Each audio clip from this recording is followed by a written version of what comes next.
বিয়ের পর এলাকারই এক যুবকের সঙ্গে প্রেমের সম্পর্ক গড়ে ওঠে বাড়ির বউয়ের। কিন্তু বেশ কিছুদিন যাওয়ার পরেই মহিলার মনে হয় এই সম্পর্ক থেকে বেরিয়ে আসা উচিত। আর এই কথা প্রেমিককে জানাতেই বাঁধল গণ্ডগোল। ওই মহিলার ওপর ধারালো অস্ত্র নিয়ে আঘাত করার অভিযোগ উঠেছে প্রেমিকের বিরুদ্ধে। জানা গিয়েছে সম্পর্কে আর থাকতে চাই না জানানোর পরই প্রতিবেশী ওই যুবক প্রেমিকার বাড়িতে ঢুকে ধারালো অস্ত্র নিয়ে চড়াও হয় তার উপর। এদিকে এভাবে প্রতিবেশী যুবককে ধারালো অস্ত্র নিয়ে ঢুকতে দেখে বিপদ বুঝে বাধা দিতে যান মহিলার জা, কিন্তু তাকেও ধারালো অস্ত্র দিয়ে আঘাত করে অভিযুক্ত। এরপর আক্রান্ত প্রেমিকা ও তার জাকে প্রথমে গ্রামীণ হাসপাতালে ভর্তি করা হয়, কিন্তু পরে অবস্থার অবনতি হলে সেখান থেকে তাদেরকে শহরের হাসপাতালে পাঠিয়ে দেওয়া হয়। চাঞ্চল্যকর এই ঘটনাটি ঘটেছে দক্ষিণ চব্বিশ পরগনার গোসাবা থানা এলাকায়। জানা গিয়েছে ওই মহিলার সঙ্গে প্রেমের সম্পর্ক গড়ে ওঠে স্থানীয় যুবক বাপি হালদারের।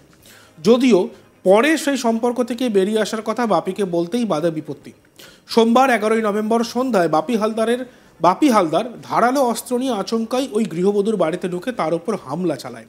গৃহবধূর যা ঠেকাতে আসলেও তাকেও ধারালো অস্ত্রের কোপ মারে অভিযুক্ত যুবক।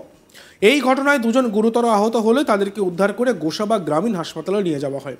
সেখানে তাদের অবস্থার অবনতি হলে কলকাতার এমআর বাঙ্গুর হাসপাতালে পাঠানো হয় সোমবার রাতেই। এই ঘটনায় পুলিশ বাপি হালদারকে গ্রেপ্তার করেছে। মঙ্গলবার 12ই নভেম্বর তাকে আলিপুর আদালতে পাঠানো হবে। আমরা শুনব আক্রান্তের স্বামী এই বিষয়ে কি বলছেন। মানে পুরানো একটা সমস্যা, প্রায় প্রেমঘটিত সমস্যা ছিল। দীর্ঘদিন পরে মিটেও যায়, কোনো সমস্যা হয়নি। এখন আবার হঠাৎ করে এখন ওদের মধ্যে কথা কাটাকাটিতে ব্যাপার হয়েছে, ফলে তারপরে এইসব ঘটনা যে এত বড় করবে আমরা বুঝতে পারিনি। এর আগে কি হুমকি দিয়েছিল ওরা? আগে বলতে না, 2-3 দিন আগে এরকম দিয়েছিল। এ বিষয়ে আমাদের প্রতিনিধি প্রসেনজিৎ সাহার একটি প্রতিবেদন আমরা দেখব। গোসাবাতে 2 মহিলাকে ধারালো অস্ত্র দিয়ে অভিযোগ উঠল এক যুবকের বিরুদ্ধে। গোসাবার ঘটনা। গোসাবাতে এক মহিলা বিবাহ বহির্ভূত সম্পর্কে জড়িয়ে পড়েছিলেন এক এলাকার যুবকের সাথে, কিন্তু তিনি সেই সম্পর্ক থেকে বেরিয়ে আসতে চাইছিলেন। বারবার যুবককে জানিয়েছিলেন, কিন্তু ওই যুবক কোনোভাবেই ওই গৃহবধূর সাথে সম্পর্ক ভাঙতে রাজি ছিলেন না। কিন্তু ওই মহিলা কার্যত জোর করেই সেই সম্পর্ক ভেঙে দিয়েছিলেন এবং তারপরই সোমবার রাতে ওই মহিলার বাড়িতে চড়াও হয় ওই অভিযুক্ত যুবক। ধারালো অস্ত্র দিয়ে ওই মহিলাকে এলোপাতাড়ি কোপাতে থাকে। ঘটনায় রক্তাক্ত অবস্থায় মাটিতে লুটিয়ে পড়ে ওই গৃহবধূ। বিষয়টি দেখতে পেরেই তার পরিবারের আরেক মহিলা সদস্য ছুটে এসে যখন তাকে বাঁচাতে যায়, তখন তাকেও ধারালো অস্ত্র দিয়ে কোপায় অভিযুক্ত যুবক। ঘটনাকে কেন্দ্র করে চাঞ্চল্য ছড়া এলাকায়। চেঁচামেচিতে আশপাশের লোকজন ছুটে আসে এবং অভিযুক্ত যুবককে ধরে ফেলে। গোসাবা থানার পুলিশকে খবর দেওয়া হলে পুলিশ এসে অভিযুক্ত যুবককে গ্রেপ্তার করেছে। ধৃতকে মঙ্গলবার আলিপুর আদালতে তোলা হবে।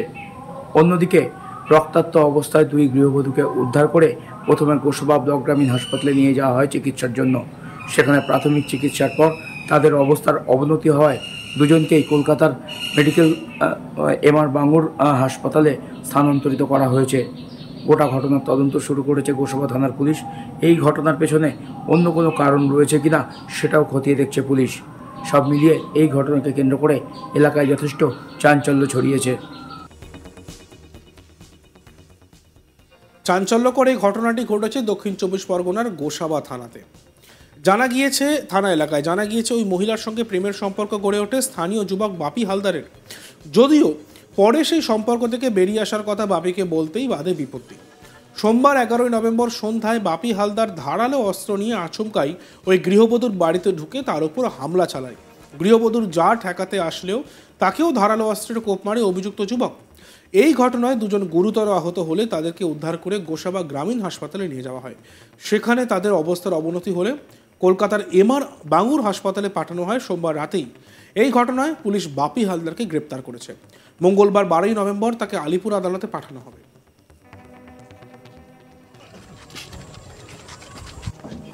সব ঠিক আছে, আমি সিনিয়র লোক, আমি সব ভাই একটু হাত ছেড়ে দে। হ্যালো,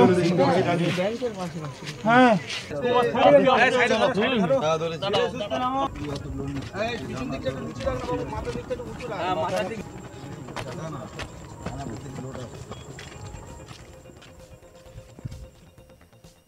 দেখতে থাকুন আজ তাক বাংলা, সাবস্ক্রাইব করতে ভুলবেন না।